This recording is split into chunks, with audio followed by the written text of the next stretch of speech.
નમસ્કાર, આપ જોઈ રહ્યા છો મોરબી ન્યૂઝ। નવરાત્રિના ગ્રાઉન્ડમાં વિધર્મીઓને પ્રવેશબંધીના મુદ્દે ચર્ચા ફરી ગરમાઈ છે।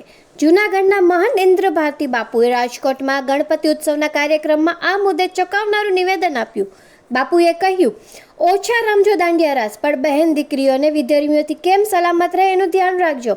આક્ષેપ પણ કર્યો છે કે દાંડિયા રાસ દરમિયાન વિધર્મીઓ ચાંદલા કરે છે, હાથમાં ટેટુ કરે છે, ડુપ્લિકેટ આધાર કાર્ડ બનાવીને ગ્રાઉન્ડમાં પ્રવેશ કરે છે અને બહેન દીકરીઓને ફસાવવાનો પ્રયાસ કરે છે। ઇન્દ્ર ભારતી બાપુએ યુવાઓને સંદેશ આપ્યો કે પહેલા લોકો બહેનો દીકરી માટે માથું આપી દેતા, પણ હવે એનું ધ્યાન તો રાખજો। તેમણે ઉમેર્યું, જરૂર પડે તે દીકરી માટે માથું પણ આપી દેજો।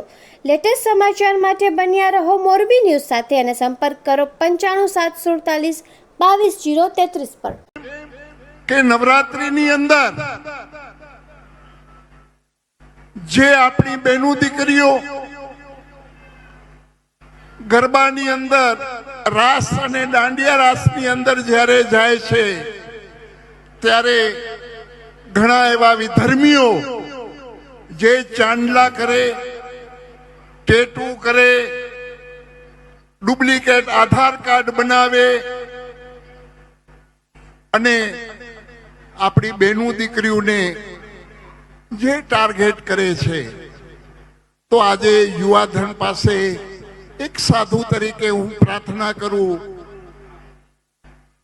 પ્રભુ પહેલા બહેનો દીકરીઓ માટે માથા દઈ દેતા, હવે ખાલી ધ્યાન તો રાખજો, તમે ખાલી માથા દેવાની જરૂર નથી, દઈ પણ દેવાય તોય વાંધો નહીં,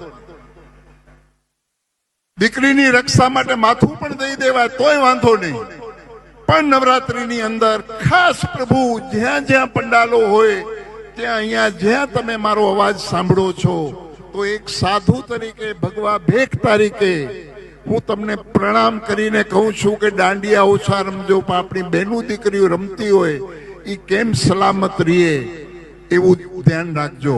કેમ કે વિધર્મીઓ આપણી બહેનો દીકરીઓને ટાર્ગેટ બનાવે છે અને વિધર્મીઓ આજે પ્રભુ 2 દિવસ પહેલા જ ભારતના પંતપ્રધાન માનનીય મોદી સાહેબ ના માતુશ્રી વિશે જો અપશબ્દો બોલી જતા હોય આ નાલાયકો, તો આપણે સમજવાનું છે।